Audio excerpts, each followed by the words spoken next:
60% des jeunes, si on demande est-ce que tu veux aller en France, aux États-Unis, bah, le choix est clair. Les 100%, je ne dis pas 98, non, je parle des 100% vont accepter. Pourquoi? Parce que ils ont beaucoup plus espoir en se disant que en étant de l'autre côté, je peux accomplir beaucoup plus de choses qu'en étant ici.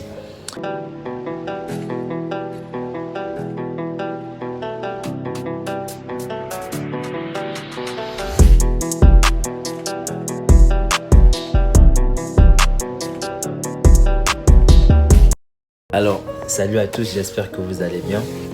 Je suis Van Chris Boitumoussa, pour ceux qui ne me connaissent pas. Et sur cette chaîne, je partage avec vous le parcours d'un entrepreneur atypique. Et c'est vrai, j'ai été quand même pas mal absent sur les réseaux sociaux pendant un bon bout de temps. Mais bon, la raison était valable, je ne pourrais pas la partager ici.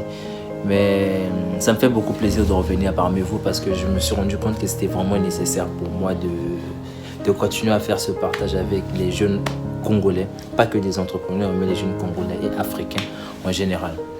Alors, dans cette vidéo, je vais parler d'un truc qui s'appelle l'espoir. Et c'est l'une des choses qui m'a vraiment poussé à me dire que non, il faut que je recommence avec les vidéos, l'espoir. Dans un environnement comme le nôtre, le Congo-Brazzaville, pour ceux qui ne connaissent pas, c'est un très beau pays, mais malheureusement qui est englobé dans un écosystème quand même assez compliqué à comprendre. Et moi, je pense que l'une des choses qui nous reste à nous les jeunes, c'est juste l'espoir. C'est la seule chose qui nous reste. L'espoir est la seule chose qui nous reste. Et je pense que beaucoup de jeunes Congolais n'ont pas d'espoir. Vrai de vrai, les jeunes Congolais n'ont pas d'espoir. Quand je dis qu'ils n'ont pas d'espoir, c'est pourquoi? Parce qu'il y a des jeunes qui quittent leur pays pour une seule raison. Parce qu'ils pensent qu'ils vont mieux s'en sortir ailleurs. Et c'est tout à fait légitime de penser cela par rapport à ce qu'on vit dans notre environnement.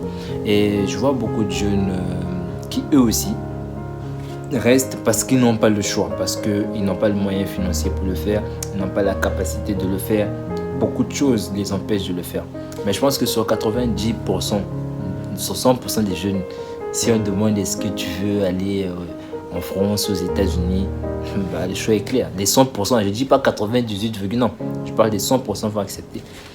Pourquoi? Parce que ils ont beaucoup plus espoir en se disant que en étant de l'autre côté, je peux accomplir beaucoup plus de choses qu'en étant ici. Et ils ont beaucoup de raisons de penser ça.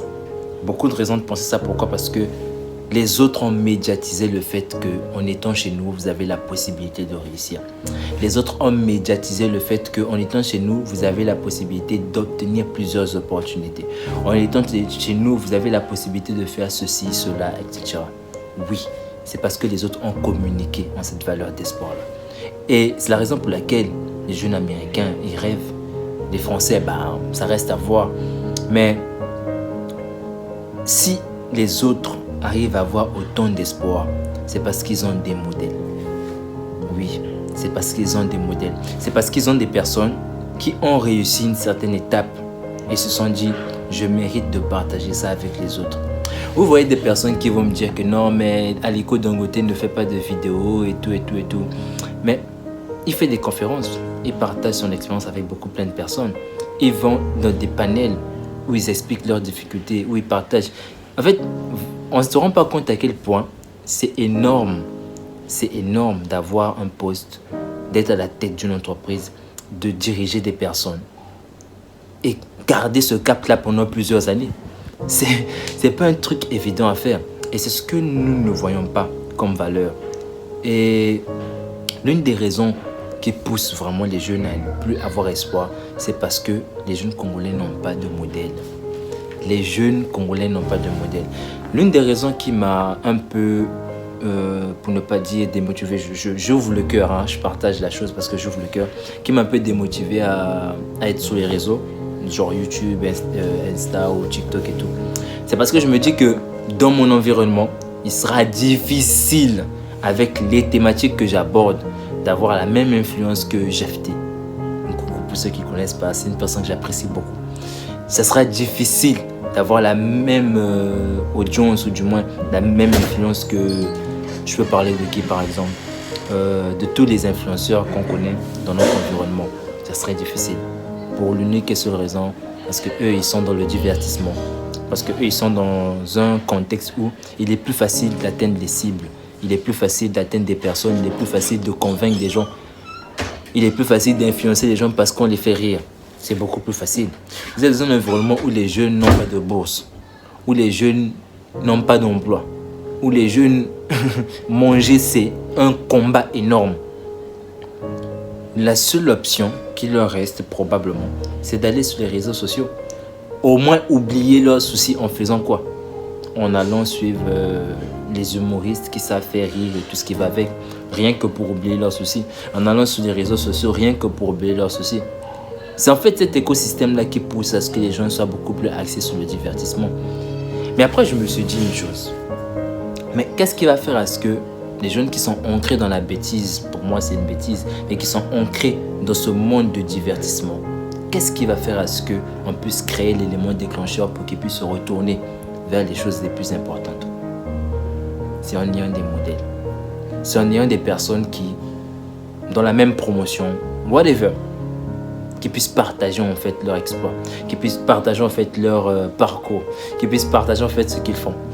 Et avec beaucoup de modestie, je dis bien avec beaucoup de modestie, c'est plaisant de voir des personnes, pas qui te disent que tu m'inspires, pas qui te disent que non, tu es un modèle pour l'Afrique. Non, je ne parle pas de cela. Je te parle de ceux qui ont pris acte de ce que tu fais. Et même parfois copient ce que tu fais. Même parfois s'inspirent de ce que tu fais. Et c'est à ce moment que tu te rends compte que oui, ça en vaut la peine de faire quelque chose. Oui, ça en vaut la peine. Et c'est juste ce qui nous manque en fait, cette perle-là, c'est l'espoir. Si aujourd'hui les jeunes se mettent dans la rue, commencent à couper les têtes des gens, c'est parce qu'ils n'ont plus d'espoir. C'est pas parce qu'ils sont bondis. C'est pas parce que non, c'est pas parce qu'ils ont faim, non, c'est parce qu'ils n'ont plus d'espoir. Ils n'ont plus d'espoir qu'ils vont trouver un boulot, ils n'ont plus d'espoir qu'ils vont trouver une famille ou qu'ils vont trouver des gens qui vont les aimer et tout. C'est parce qu'ils n'ont plus d'espoir. C'est parce qu'ils n'ont pas des personnes qui leur répètent que oui, tu as la capacité de faire ceci, tu as la capacité de faire cela, tu as la possibilité de gagner plus que ce que tu as en ce moment. Ils n'ont pas d'espoir. Et beaucoup de jeunes Congolais manquent d'espoir. Et laissez-moi vous dire que donner de l'espoir à quelqu'un, ça ne coûte pas 10 milliards. Donner de l'espoir à quelqu'un, ça ne coûte pas 50 millions. Les personnes qui m'ont donné beaucoup plus d'espoir dans ce que je fais, dans ce qu'on a accompli en groupe, ce sont des personnes qui n'ont pas des comptes bancaires remplis. Oui, ce sont des personnes dans mon entourage qui me disent que « Mais tu as commencé un truc, tu veux t'arrêter pour faire quoi ?» Continue. Qui te pousse à aller de l'avant. Oui, c'est ça ces personnes-là. Ça ne coûte pas 10 milliards pour donner de l'espoir à quelqu'un. Et c'est l'une des raisons pour laquelle je voulais beaucoup me rapprocher des ministères, me rapprocher des ministres, leur parler, leur faire comprendre les difficultés dans lesquelles se trouvent les jeunes. Et ces difficultés-là, c'est lesquelles? C'est le manque d'espoir. Je vous dis, en fait, si aujourd'hui, on trouve un écosystème qui permet à ce que on montre des modèles. Je ne vous parle pas des personnes qui ont 13 000 abonnés sur Instagram ou sur TikTok. Non, je ne vous parle pas de ces entrepreneurs-là. Je vous parle des entrepreneurs qui créent de la valeur réelle sur le marché. Je ne vous parle pas des coachs en motivation. Non, je vous parle des personnes qui font des produits qu'on voit sur le marché. Même s'ils en vendent que 10. Même s'ils en vendent que 100 par jour. Mais ces personnes qui disent que non, moi j'arrive à faire ceci. Essayons par exemple d'unir nos forces et créons de la valeur. Oui, je parle de ces personnes-là. Je parle de ces personnes qui ont déjà accompli des choses extraordinaires. Comme une marque que j'apprécie bien. Bayo. J'apprécie bien. Je pense que c'est Made in Congo ce truc-là. Mais qui le connaît? Personne ne le connaît. Personne ne connaît un produit comme ça, de l'eau. Personne ne le connaît. C'est un Congolais. Pourquoi on ne le connaît pas? Peut-être qu'il se dit que non, j'ai peur des réseaux sociaux. Je ne sais pas. Peut-être qu'il se dit que non, ça n'en vaut pas la peine. Mais il ne se rend pas compte que d'où il vient, dans l'écosystème dans lequel il a grandi, beaucoup ont été comme lui. Beaucoup ont été comme lui. Et le fait de parler, juste dire que regardez d'où je viens, regardez ce que j'ai pu accomplir, ça donne de l'espoir aux gens. Ça donne de l'espoir aux personnes qui se disent que non, ma vie est foutue et tout. Oui, ça leur donne de l'espoir. C'est pas que tu leur partages de l'argent, juste parce que tu leur dis que non, j'étais là, regardez ce qu'on a fait, regardez mon produit représenté partout dans le pays, regardez on arrive à faire ceci, cela. Même si ton produit n'est pas international, oui, mais tu arrives à vendre un produit qui se vend partout sur le Congo. Partage ce que tu sais, partage ce que tu fais. Et c'est ça en fait qui manque au Congo. C'est les autres, lorsque les Bill Gates réussissent, les Jeff Bezos, ce qu'ils font, c'est quoi? Ils leur mettent en lumière. Ils leur mettent en lumière tout simplement pour montrer aux autres que oui, il y en a qui réussissent dans l'écosystème difficile qu'il y a. Pensez qu'aux États-Unis, c'est pas difficile. Les gens souffrent. Même si vous avez dit que là-bas, c'est mieux de souffrir. Non, c'est une bêtise de penser que c'est mieux de souffrir ailleurs que plutôt dans un endroit. C'est comme si je disais que je pouvais souffrir en France que de souffrir au Congo. Là, tu peux dormir en France avec la neige. C'est pas possible. Donc, c'est juste pour dire que il y a vraiment cet élément-là qui nous manque. C'est l'espoir. Si les Congolais ou les Africains retrouvaient cet espoir, ça devait être magique. Du moins, ça sera magique. Moi, j'y crois personnellement.